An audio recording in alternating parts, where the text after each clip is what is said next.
네, 오늘 시장도 방향이 좀 오리무중입니다. 미선물의 움직임이 갑자기 급화색이 돌면서 바로 우리 시장에서도 좀 반영해주고 있는데요. 나스닥 100 선물이 0.6% 플러스권을 보여주게 되면서 지금 코스닥의 상승 반전에 성공합니다. 굳힐 수 있을지는 글쎄요 좀 봐야 될 것 같고 거래소도 이제 상승 반전으로 도전할 것 같습니다. 수직으로 낙폭을 굉장히 빠르게 줄이게 되면서 0.1% 제한적인 하락 흐름만을 보여주고 있는데요. 더 이렇게 되면 방향성에 대한 예측이 좀 어려워지는 우리 시장 되지 않을까 싶습니다. 큰 그림 잘 그려보셔야 될 것 같은데요. 네, 빅피처 오늘은 퀀튼 자산운용의 박영희 차장과 얘기 나누겠습니다. 차장님 안녕하세요. 네, 안녕하세요. 반갑습니다. 네, 변수 때문에 너무 좀 휘둘림이 나타나고 있는 우리 시장이라 가지고 전략적인 포인트 명확하게 세우시기가 쉽지가 않으실 것 같아요. 일단 먼저 보겠습니다. 미국장이 급락했던 이유하고 오늘장 중요한 이슈들 좀 먼저 점검해 주세요. 네, 러시아발 지정학적 리스크가 다시 높아지면서 미국 유료 증시의 주요 지수가 일제히 하락 마감을 했는데요. 다우 지수가 1.78%, S&P 500 지수는 2.12% 하락한 가운데 나스닥 지수는 2.88% 하락하며 하락폭이 가장 컸습니다. 이날 바이든 미 대통령은 러시아가 우크라이나를 침공할 위험이 매우 높다면서 앞으로 수일 내 그럴 수 있다고 경고를 했고요. 이러한 지정학적 우려가 커지면서 이날 10년 만기 미국 국채 금리는 연 2% 아래로 하락했습니다.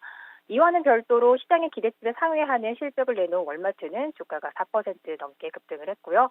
소프트웨어 업체 팔란티어는 시장의 예상을 밑돌면서 무려 15%가 넘게 폭락을 했습니다. 시장은 이렇듯이 러시아와 우크라이나 사이의 지정학적 위기뿐만 아니라 실적의 지뢰밭을 지나고 있는 상황인데요. 국제유가는 우크라이나의 지정학 위기에도 이란과 서방 국가와의 핵 합의 타결 가능성이 좀 커지면서 하락했습니다. 그날 이란의 외무부 차관은 수주 동안의 협상 끝에 현재 타결에 가장 근접한 상황이라면서 중대한 결정을 내릴 시간이라고 밝혔고요. 역시 협상이 최종 단계에 접어들었음을 시사하는 모습이었습니다. 네. 이런 뉴스를 반영하면서 많이 흔들렸던 또 뉴욕 증시 본장에서는 그렇습니다만은 선물 분위기가 조금 바뀌고 있고 우리 시장도 힘을 내고 있는 상황이기 때문에 계속 들어오는 뉴스 플로우를 저희가 이제 확인을 하면서 좀 대응을 해봐야 될 것 같습니다. 어쨌든 시간을 조금 끌고 있는 상황이잖아요. 요 지정학적 리스크가 불거진 지 꽤 됐고 위험 수위 높낮이에 따라서 굉장히 민감하게 지수 반응 나타나고 있는 상황인데 당분간은 이 노이즈 계속 될 거라고 봐야 될까요? 네, 사실 전일 러시아의 선제 타격 소식이 장중에 좀 전해지면서 증시가 출렁이는 모습을 보였었는데요. 우크라이나 정부군이 친러시아 반군을 상대로 포격을 감행하면서 친러 반군이 대응 사격을 벌였다고 러시아 언론이 보도하면서 러시아와 우크라이나 간의 일촉즉발 상황이 좀 증시를 흔들었습니다. 하지만 우크라이나 정부는 포격 사실을 좀 부인을 했었는데요. 러시아가 우크라이나 침공의 명분을 좀 찾고 있는 상황에서 러시아 매체가 포격을 보도한 만큼 가닥극의 가능성도 제기가 되고 있습니다. 사실 지난 15일 러시아의 일부 병력 철수 발표로 위기감이 다소 누그러지는 듯 했는데 우크라이나 사태가 다시 긴장의 소용돌이로 빠져들 수 있다는 우려가 나오고 있는데요. 이런 가운데 러시아는 지난 15일 발표한 우크라이나 접경지에서의 병력 철수 방침을 재확인하는 모습입니다. 미국과 유럽이 러시아의 철군 선언은 거짓말이고 오히려 군 7천 명을 추가로 배치했다고 주장한 가운데 나온 러시아의 반박이었는데요. 러시아 대변인은 국방부는 병력 복귀와 관련해 명확한 일정을 가지고 있다면서 하루 만에 병력을 철수시키는 것은 당연히 불가능하면서 시간이 걸린다라고 말을 했습니다. 하지만 러시아의 이 같은 행보는 우크라이나의 전복 및 서방 국가의 단합에 대한 도전을 위해서 이 같은 긴장 관계를 계속 유지해 나갈 수 있을 것으로 보입니다. 특히나 전 세계가 인플레이션에 민감한 상황이 지속이 되면서 러시아와 우크라이나의 긴장 관계로 촉발될 수 있는 상황을 오히려 이용하려는 모습도 보일 수 있을 것으로 판단이 되는데요. 그러므로 러시아의 철군 및 긴장 상황을 예의주시하면서 지속적으로 지켜봐야 될 것으로 보이고 이 같은 긴장 상황은 시장 변동성을 증폭시키는 악재로 남아있을 것으로 보입니다. 사실 지정학적 리스크가 이렇게 얘기가 나오게 되면서 유가도 좀 많이 움직였고 인플레가 더 심해질 수가 있다는 우려감이 나오고 있는 상황입니다. 여기서 굉장히 공격적인 또 매파적인 신호가 연준에서 연일 나오고 있는 상황이고요. 동시에 우리 증시에서는 최근에 가장 도드라지게 존재감을 각인시키고 있는 게 바로 리오프닝 관련주입니다. 동시에 나타나고 있는 상황이기 때문에 여기에서 좀 균형을 잡기가 쉽지가 않으실 것 같아가지고 현명하게 좀 대처할 수 있는 방법은 어떤 거라고 보세요? 네, 지정학적 리스크에 따른 경제 둔화라든지 미국 연준의 통화 정책 우려가 극에 달하면서 증시를 여전히 압박을 하고 있는데요. 여기서 경기 불안 심리가 더 커지면서 지난 저점을 좀 단기 하회할 가능성도 있어 보이긴 합니다. 지금으로서는 통화 정책 우려의 정점을 찍을 시기로는 3월의 FOMC로 여겨짐에 따라서 그 전까지는 현금 비중을 기존보다 늘리면서 좀 시장의 흐름을 지켜보고 인플레이션 수혜주나 리오프닝주, 금융, 통신 등 방어주 위주의 접근을 하면서 이 고밸류에이션 성장주는 당분간 유의할 것으로 보입니다. 지금 보여주고 있는 시장의 상황을 좀 정리해보면 러시아의 우크라이나 침공 우려가 커지면서 유가, 곡물 등 인플레이션 압박이 높아질 수 있다는 부담이 작용을 할 수 있고요. 국제유가 급등과 원유 공급 우려가 지속됨에 따라서 인플레이션의 수요 업종인 원자재, 정유 화학 업종의 움직임을 좀 지켜봐야 될 것으로 보입니다. 업종별로 좀 더 살펴보자면 인플레이션 국면에서 유리한 종목에 대한 접근이 유효하다고 보여지는데요.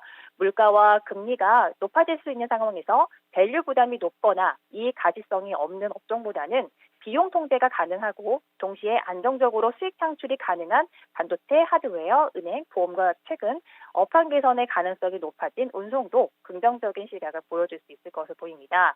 리오프닝주의 경우에도 경제 재개 움직임이 세계 각국에서 보여지고 있는 가운데 관심권을 두고 접근이 가능할 것으로 보이고요.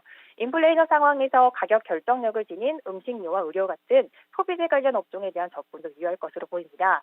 다만 금리 관련 불확실성이 극대화된 현 시점에서 장기적으로는 고밸류에이션의 영역인 성장주의 경우 금리 인상, 긴축 우려에 가장 민감하기 때문에 현 상황에선 보수적인 대응이 필요할 것으로 보입니다.